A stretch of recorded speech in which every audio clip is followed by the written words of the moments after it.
Bonjour tout le monde, j'espère que vous m'entendez bien, même au fond. Donc, ok, visiblement ouais. Donc je vais vous parler d'une molécule, je pense que vous en avez tous entendu parler déjà, c'est le CO2. Donc juste pour commencer, j'ai une petite question. D'après vous, quelles sont les principales sources d'émissions de CO2? Les sources d'émissions par l'homme, j'entends. Ouais, devant. Les usines. Les rejets industriels. Ouais. Les transports. Il y avait une main aussi par là-bas? Non? Ouais. Pardon? Les avions? Ok. Ok, on va aller plus loin maintenant. Donc, les sources principales, ça a été dit, on a l'industrie. Donc, par industrie, on comprend les déchets, mais aussi tout ce qui est lié à la production, donc quand on brûle du charbon, ce genre de choses. La deuxième source, ça a été dit, c'est les transports, donc que ce soit les voitures, les camions, les bateaux, les avions, tout ce genre de choses. Et il y a une dernière source de production de CO2 qui est assez importante, et c'est la production d'électricité. Il faut savoir que dans beaucoup de pays, pour produire de l'électricité, c'est pas comme en France où on a beaucoup de nucléaire. En général, on brûle du charbon.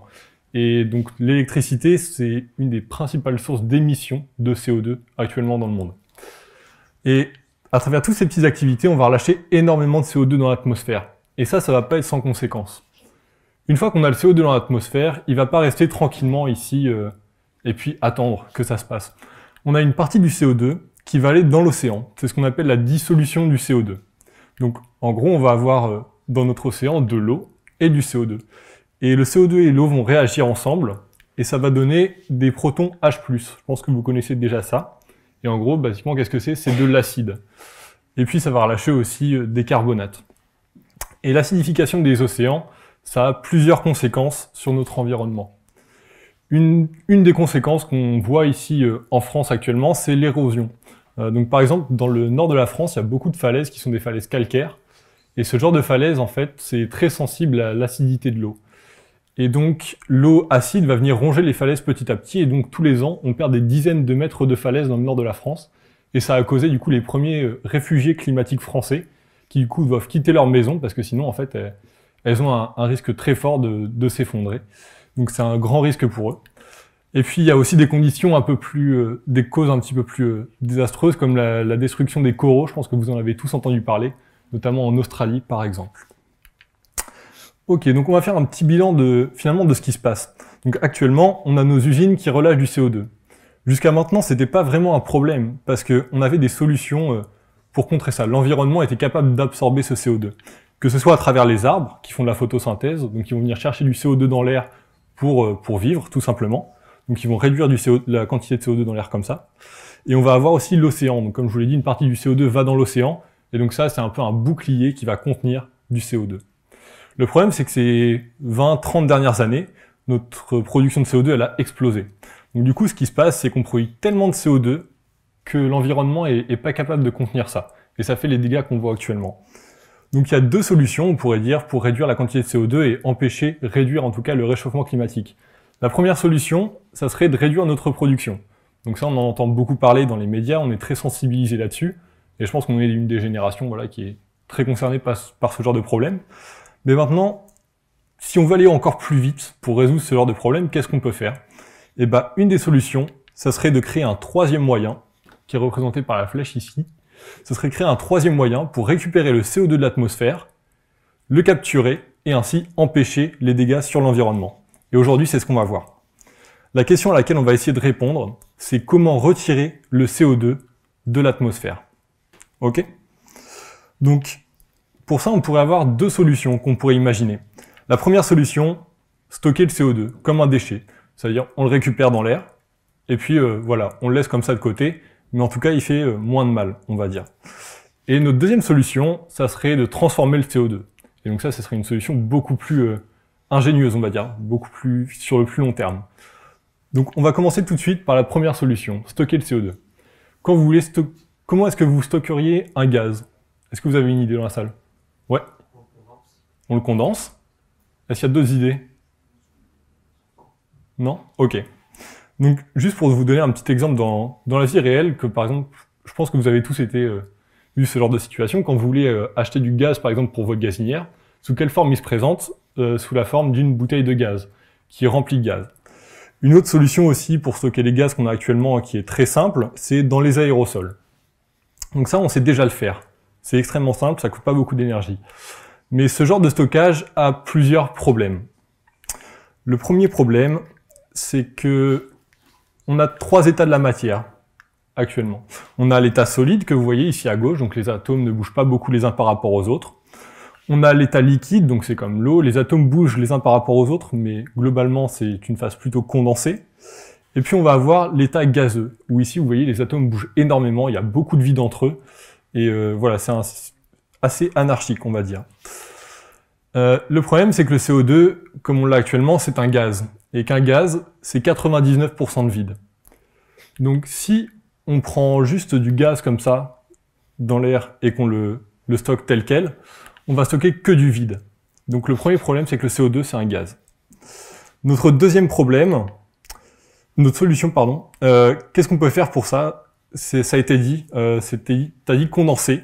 On a une solution qui est proche. L'avantage, c'est qu'un gaz, c'est compressible.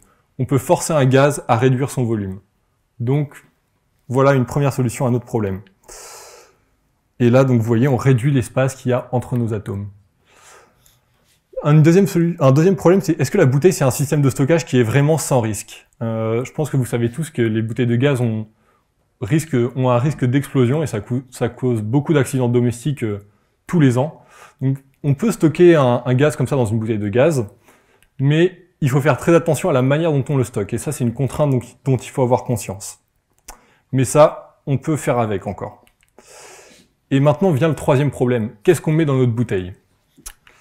À droite, ici, vous avez le diagramme de la composition de l'air atmosphérique. Juste petite question, c'est quoi la zone en bleu? Ouais, au fond? C'est du diazote. Bien joué. La zone orange, c'est quoi? Est-ce que vous avez... Oh, ok. Spoiler, désolé. On va éviter de reproduire ça. Et la zone grise ici, à votre avis, c'est quoi? Les gaz rares. Super, bien joué. Et là, du coup, j'ai zoomé un petit peu. C'est de l'argon. Et en zoomant un petit peu, je sais pas si vous arrivez à bien voir, il y a une petite bande rose ici. Et ce truc-là, c'est le CO2. Donc en fait, le CO2, je sais pas si vous arrivez bien à voir là, c'est 0,034% des molécules qu'il y a dans l'air atmosphérique. Et juste pour vous donner un peu une idée des choses, une augmentation de 0,007% de la quantité de CO2, ça a suffi à faire le réchauffement climatique. Ça a donné les conséquences qu'on voit actuellement. Et donc là, on voit clairement un problème, c'est que si on prend juste de l'air atmosphérique comme ça et qu'on le stocke dans des bouteilles, même en le compressant, même en le condensant, bah, au final, on va stocker beaucoup plus d'azote, d'oxygène et même un peu de gaz rare que de CO2. Ouais. Faudrait le trier. Et justement, on va y venir. Parce que notre solution, ça va être ça. On enlève trop de CO2 si on met que de l'air. Donc ce qu'il faudrait faire, c'est prendre de l'air, retirer le CO2 et ensuite le mettre dans une bouteille de gaz. Mais pour l'instant, c'est très difficilement faisable, ça coûte extrêmement cher, donc on ne peut pas le faire à grande échelle. Et c'est une des principales contraintes qu'on a. Alors, maintenant, il y a des solutions beaucoup plus drôles qui ont été inventées. Et une de ces solutions, c'est les MOF. Alors, je pense que si je dis MOF, il y en a certains d'entre vous peut-être qui vont penser à lui. Les meilleurs ouvriers de France, pas du tout. MOF, c'est l'acronyme pour Metal Organic Framework. Alors, qu'est-ce que c'est? Il y a des chimistes qui se sont rendus compte en mélangeant des atomes métalliques avec des molécules qui étaient un petit peu longues. Ils ont mélangé tout ça.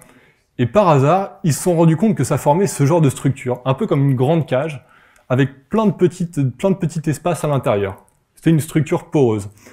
Et en continuant à étudier ce genre de choses-là, ils ont observé que si on prenait un MOF, qu'on le mettait en présence de CO2, eh bien le CO2 allait venir dans les petits espaces que vous voyez ici. Ça va se remplir. Et ça, c'est un truc incroyable. C'est un peu comme votre éponge, quand vous la mettez en présence d'eau, elle va se gorger d'eau toute seule, et elle va la garder. Et ben c'est exactement pareil avec le CO2. Et du coup, ils ont eu l'idée brillante d'appeler ça une éponge moléculaire.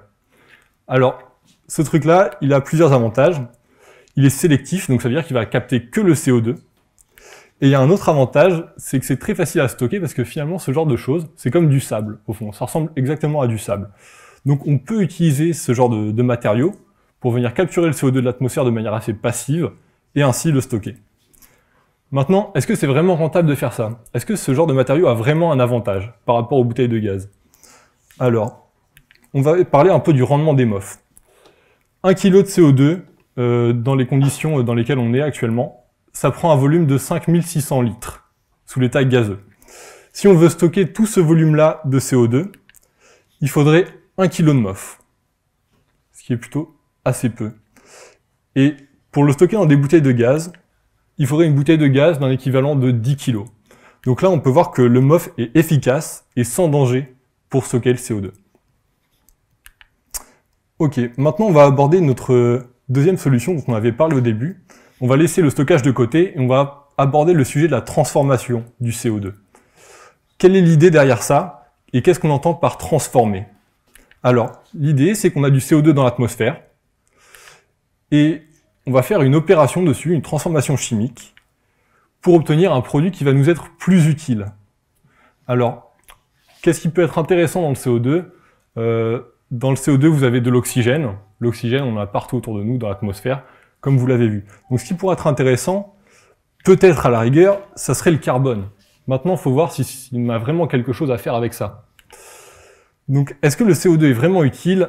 La réponse, ça va être oui. Parce que le carbone, on s'en sert dans énormément de choses actuellement. Alors, dans les médicaments, la plupart des médicaments qu'on utilise aujourd'hui, de nos jours, contiennent énormément de carbone. C'est une des briques de base pour faire nos molécules. Le carbone, il va aussi nous servir à faire tous nos plastiques. La majorité des vêtements qu'on porte, c'est des vêtements synthétiques. Ils sont faits grâce à du carbone. Et puis beaucoup de matériaux aussi dont on sert couramment sont faits à base de carbone. Et enfin, le dernier point, on a les carburants, donc qui peuvent nous servir bien sûr pour le transport ou pour l'industrie, qui eux aussi sont faits à base de carbone. Pour l'instant, pour produire toutes ces choses-là, on sert du pétrole. Donc finalement, si on arrive à transformer le carbone du CO2 en ce genre de matériaux, ça nous permettrait à terme de remplacer le pétrole et donc ainsi un peu d'endiguer notre production globale de CO2 et on irait moins chercher dans des énergies fossiles. Alors, juste petit point, qu'est-ce que c'est la réaction chimique? Je pense que vous avez déjà eu un peu une idée de ça. Une réaction chimique, c'est on prend des molécules, ici on a pris les molécules A et B, qui sont appelées les réactifs, et on va avoir une transformation qui est symbolisée par cette flèche, et qui va nous conduire à une nouvelle molécule, ici une molécule C, qui va être des produits. Alors maintenant, on va aller un petit peu plus dans les détails, et on va voir pourquoi ça marche. Et il y a une idée clé pour tout ça. L'idée clé, c'est que tout système chimique ou physique a une certaine énergie, a une énergie donnée. Et il y a une deuxième idée aussi très, très importante qu'il faut avoir en tête, c'est que spontanément, l'énergie d'un système tend à diminuer. Et avec ces deux idées-là, on peut expliquer la réaction chimique. Alors, ici, je vous ai représenté un diagramme, donc vous avez l'énergie ici en ordonnée. Et là, je vous ai représenté les réactifs, qui ont une certaine énergie ici sur notre ordonnée. D'après le principe qu'on a dit, tout système physique tend à diminuer en énergie. Donc, spontanément, nos réactifs vont nous donner des produits de plus basse énergie. Maintenant, il y a un truc particulier en chimie, c'est que pour qu'une réaction se produise, en général, il faut une énergie d'activation, ce qu'on appelle une énergie d'activation. Qu'est-ce que c'est et comment est-ce que vous pourriez vous l'imaginer? Quand vous avez un briquet, si vous appuyez juste sur le bouton du briquet, il va rien se passer, vous n'allez pas avoir de flamme. Pourquoi est-ce que le truc ne se met pas à brûler spontanément? C'est parce qu'il faut cette énergie d'activation. Et qu'est-ce qui va fournir cette énergie d'activation? C'est l'étincelle quand vous allez faire rouler la pierre. Donc cette idée, elle est clé. Il vous faut un peu d'énergie pour franchir une espèce de petite montagne, ici. Et à partir de là, votre réaction va être lancée et vous allez accéder à vos produits. Alors, le problème avec le CO2, c'est qu'il est très bas en énergie. Vous vous rendez bien compte, quand on brûle de l'essence ou des choses comme ça, on relâche du CO2. Donc ça veut dire que spontanément, le CO2 est une molécule très stable, très basse en énergie. Donc ici, on a une contrainte pour transformer le CO2, qui est très bas en énergie. Eh bien, la réaction ne va pas se faire spontanément pour aller à des produits qui sont plus hauts en énergie. Et bien souvent, tous les matériaux, on va dire, plus élaborés, comme les textiles, les médicaments, tout ça, c'est des matériaux plus hauts en énergie. Donc, ça veut dire qu'il faut leur apporter de l'énergie pour transformer le CO2 en produit. Et cette augmentation d'énergie, elle s'illustre ici par une augmentation de l'énergie d'activation. Donc ça va demander énormément d'énergie, il va falloir chauffer très très fort le CO2 ou trouver d'autres solutions pour apporter de l'énergie au système pour avoir les produits utiles. Et ça, c'est le principal problème pour la réutilisation du CO2. Donc c'est difficile de transformer, mais qu'est-ce qu'on peut faire? Et il y a quelque chose de très utile qui s'appelle un catalyseur. et qui va nous permettre, en quelque sorte, de réussir à transformer le CO2. Un catalyseur, ça a deux propriétés fondamentales. La première propriété, c'est que ça va faciliter la réaction chimique. Et la deuxième propriété, c'est qu'il n'est pas consommé durant la réaction. Alors, ça va fonctionner comme ça. Là, hop là, c'est le laser. On a une réaction défavorable énergétiquement. Si on la fait telle qu'elle, sans catalyseur, vous voyez, on a une énergie d'activation qui est extrêmement haute et la réaction ne va pas bien se faire. Maintenant, on met un catalyseur et ce qui se passe, comme vous voyez, c'est que notre énergie d'activation ici va être beaucoup plus bas. Nos réactifs, ils vont toujours être plus en énergie, mais on doit monter moins haut en énergie pour y aller. Et du coup, le catalyseur, comme ça, il va accélérer la réaction, il va la faciliter. Ensuite, donc, on va franchir on appelle ça un col en chimie. On va franchir le col pour conduire au produit plus facilement. Le deuxième point, c'est que le catalyseur, il n'est pas consommé durant la réaction, et ça, c'est quand même un avantage énorme. C'est-à-dire que si on fait une réaction, au début, on va avoir nos réactifs plus le catalyseur, et qu'une fois que notre réaction va être terminée, on va retrouver nos produits, ce qu'on voulait, plus notre catalyseur. Et donc, on va pouvoir réengager notre catalyseur. C'est hyper avantageux. On peut faire un peu de catalyseur et le réutiliser plein de fois pour récupérer les mêmes produits. Donc ça va pas nous coûter cher, ça va être écologique, ça va être économique. Et c'est pour ça qu'il y a un très gros objectif derrière ces catalyseurs. Alors du coup, vous pouvez me dire, mais du coup, c'est génial, on a de quoi transformer le CO2, on peut le transformer en médicaments, en textile, en plein de choses. Du coup, le CO2 va disparaître, on a réglé le problème. Eh bien, dans les faits, non. Le premier problème qu'il y a derrière ça, c'est que les catalyseurs, ça coûte extrêmement cher. Et donc, du coup, les industriels ne peuvent pas les utiliser actuellement parce que ça coûte beaucoup trop cher pour que ça soit rentable pour eux. Et donc, spontanément, ils vont pas les utiliser. Donc, ça, c'est la première limitation. Et ensuite, le deuxième problème, c'est qu'il y a beaucoup de catalyseurs qui sont actuellement à l'état d'étude. Ils sont pas encore optimisés, ils fonctionnent, mais ils sont pas rentables d'un point de vue efficacité. D'accord? Donc il y a beaucoup de recherches qui visent à les améliorer. Donc juste pour faire un petit récap, qu'est-ce qu'on a vu? Notre question c'était comment retirer le CO2 de l'atmosphère. Et pour la résolution, du coup, on s'est dit dans un premier temps, ok, on va stocker le CO2. Et puis notre deuxième point, c'était on va le transformer, mais c'est difficile. Et donc la solution qu'on a trouvée pour résoudre ce problème-là, c'était de s'aider d'un catalyseur. Donc ce que j'aimerais que vous reteniez de... C'est pour une question? Ouais. Alors, un catalyseur... Ah oui, pardon. Ça ressemble à quoi un catalyseur, donc pour la question. Alors, je ne sais pas si ça va beaucoup vous parler. Très souvent, les catalyseurs dont on sert actuellement dans l'industrie impliquent des métaux. C'est ce qu'on appelle des complexes métalliques. Donc en gros, il y a un atome métallique au centre qui est entouré de plein d'autres molécules plutôt organiques. Je vous en ai pas présenté ici parce que c'est des objets un peu complexes, mais vous pouvez aller sur Wikipédia ou sur YouTube, vous allez en trouver. Voilà, c'est pas ce qui manque.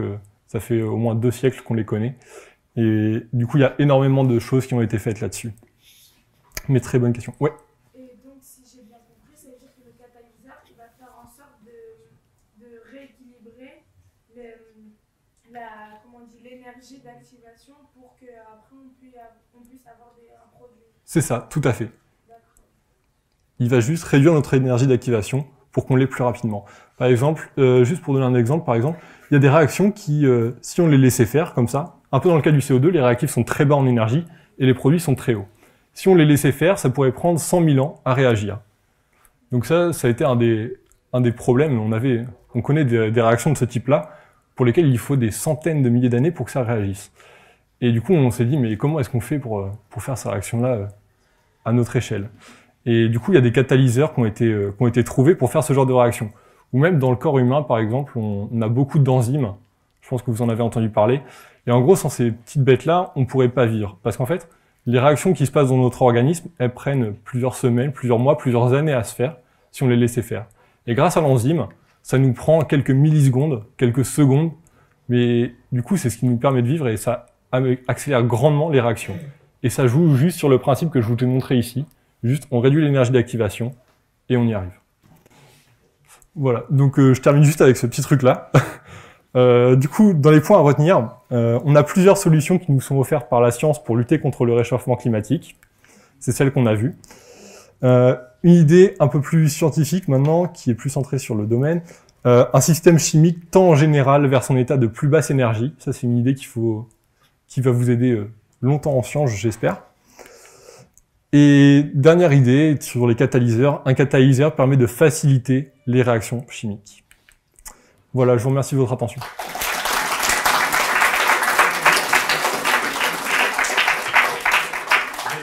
Des questions, est-ce que des gens ont des questions?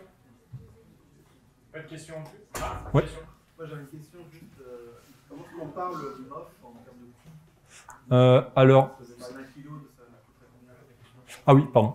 Donc, quel est le coût d'un MOF à la production? Donc, on a des MOF qui sont très peu chers. Les premiers MOF, je crois, à la base, ils étaient faits avec des oxalates. Je pense que ça va vous parler, je sais pas si ça va tous vous parler.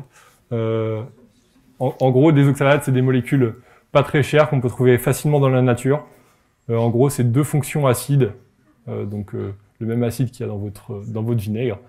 Et en gros, ce genre de choses-là, en les mettant avec des atomes métalliques, je crois que c'était du zinc ou des choses comme ça, on a réussi à faire des MOF. Maintenant, par exemple à l'ENS, il y a des gens qui s'amusent à faire des MOF, mais avec des structures beaucoup plus compliquées. Je crois que ils font ça avec du zirconium ou des choses comme ça. Et puis maintenant, ils ont mis pas mal de noyaux aromatiques là-dedans, donc ils arrivent à faire des choses extrêmement complexes, mais il y a tout un panel de MOF. Et niveau coût, du coup, je pense que si on part des oxalates et du zinc, pour faire une manip, on doit aller, je sais pas, j'irai vers les 20 €. Je pense que c'est raisonnable. Il faudrait vérifier, bien sûr, sur les fournisseurs, ce genre de choses, mais je pense qu'on peut avoir des manips assez abordables. Et après, bien sûr, il y a des manips qui coûtent beaucoup plus cher avec des métaux de transition un peu plus rares, quoi. Est-ce qu'il y a d'autres questions? Non. Ok, bon, on va faire une petite pause alors, on va l'écouter. Ouais, une question? Ah. Moi, c'est Louis. Attendez, on n'a pas fini. Enfin, Ouais, j'en ai pas pour longtemps, vous en faites pas. Alors, juste pour quelle discipline c'est, je pense que vous allez trouver. Ouais. Physique-chimie. Super. Du coup, c'est la discipline, c'est la chimie, et la spécialité à laquelle ça correspond, c'est la physique-chimie. Et le niveau des choses qu'on a abordées, je pense que les catalyseurs, vous voyez ça en terminale à peu près. Les énergies d'activation et le début de comment fonctionne un catalyseur, on voit ça à peu près en L1. Et pour revenir à ta question de comment est-ce qu'on voit comment fonctionne un catalyseur, on le voit plutôt vers L2, L3 et puis et master. Donc c'est des choses plutôt élaborées d'un point de vue étude.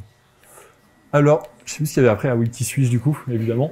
Donc mon parcours, j'ai fait une TS, une terminale S, ce qui était avant, en option physique-chimie. Ensuite, j'ai été à la fac à Strasbourg pendant 2 ans, donc j'ai fait ma L1 et ma L2 là-bas. Et après, je suis arrivé au département de chimie de l'ENS, où je suis actuellement étudiant en Master 1. Et pourquoi la chimie? Donc il y a plusieurs raisons. Déjà, la chimie, c'est une science qui ouvre à beaucoup de domaines en physique, en biologie et en géosciences. Si vous savez pas trop ce que vous voulez faire en sciences, mais que vous voulez faire de la science, c'est plutôt pas mal parce que vous allez être vraiment formé à plein de choses et vous allez être capable de réfléchir sur différents problèmes qui se posent dans différentes disciplines. Et c'est en ça que la chimie est plutôt intéressante. Ensuite, c'est aussi un gros avantage de la chimie, c'est autant théorique que expérimental. Souvent, on a l'image du chimiste un peu dans son labo qui fait ses manips, voilà, un peu expérimental, mais il y a aussi beaucoup de théorie en chimie. Et puis, d'un point de vue plus professionnel, ça peut conduire au domaine académique, donc de la recherche, par exemple, ou de l'enseignement. Et ça peut aussi conduire au domaine industriel. Donc, ça peut vraiment... Vous avez un projet professionnel derrière qui est assez ouvert. Et puis, dernier point, en vrai, c'est plutôt fun, quoi. Mais bon, ça dépend des goûts et des couleurs, ça. Ok, je crois que j'ai fini. Voilà, je vous remercie.